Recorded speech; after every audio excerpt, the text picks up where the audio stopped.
Amos அதிகாரம் 3. இஸ்ரவேல் புத்திரரே, கர்த்தராகிய நான் எகிப்து தேசத்திலிருந்து வர பண்ணின முழு குடும்பமாகிய உங்களுக்கு விரோதமாய் சொல்லிய இந்த வசனத்தை கேளுங்கள். பூமியின் எல்லா வம்சங்களுக்குள்ளும் உங்களை மாத்திரம் அறிந்து கொண்டேன்.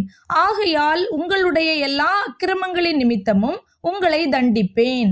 2 பேர் ஒருமனப்பட்டிருந்தால் ஒழிய ஒருமித்து நடந்து போவார்களோ? தனக்கு இரை அகப்படாமல் இருக்க காட்டிலே சிங்கம் கர்ச்சிக்குமோ?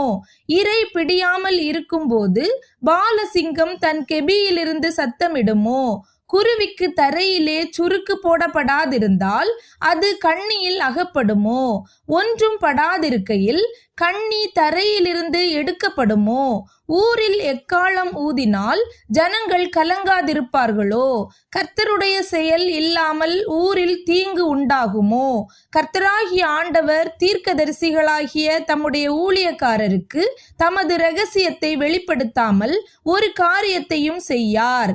சிங்கம் கர்ச்சிக்கிறது, யார் பயப்படாதிருப்பான்? கர்த்தராகிய ஆண்டவர் பேசுகிறார், யார் தீர்க்க தரிசனம் சொல்லாதிருப்பான்?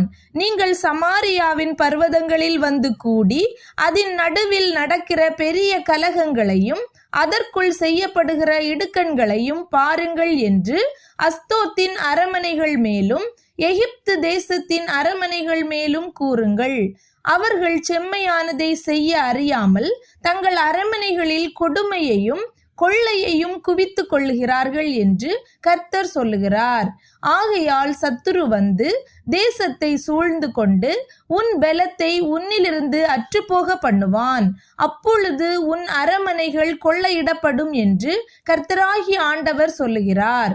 மேலும் ஒரு மேய்ப்பன் 2 கால்களையாவது ஒரு காதின் துண்டையாவது சிங்கத்தின் வாயிலிருந்து பிடுங்கி தப்புவிக்குமா போல சமாரியாவில் குடியிருக்கிற இஸ்ரவேல் புத்திரர் ஒரு படுக்கையின் மூலையில் இருந்தும் ஒரு மஞ்சத்தின் மேலிருந்தும் தப்புவிக்கப்படுவார்கள் என்று கர்த்தர் சொல்லுகிறார். நீங்கள் கேட்டு யாக்கோபு வம்சத்தாருக்குள்ளே சாட்சியாக அறிவிக்க வேண்டியது, சேனைகளின் தேவனாயிருக்கிற கர்த்தராகிய ஆண்டவர் சொல்லுகிறது என்னவென்றால், நான் இஸ்ரவேலுடைய பாதகங்களின் நிமித்தம் அவனை விசாரிக்கும் நாளிலே நான் பெத்தேலின் பலிபீடங்களை விசாரிப்பேன். பலிபீடத்தின் கொம்புகள் வெட்டுண்டு தரையிலே விழும். மாரி காலத்து வீட்டையும் கோடை காலத்து வீட்டையும் அழிப்பேன். அப்பொழுது யானை தந்தத்தால் செய்யப்பட்ட வீடுகள் அழியும், பெரிய வீடுகளுக்கும் முடிவு வரும் என்று கர்த்தர் சொல்லுகிறார்.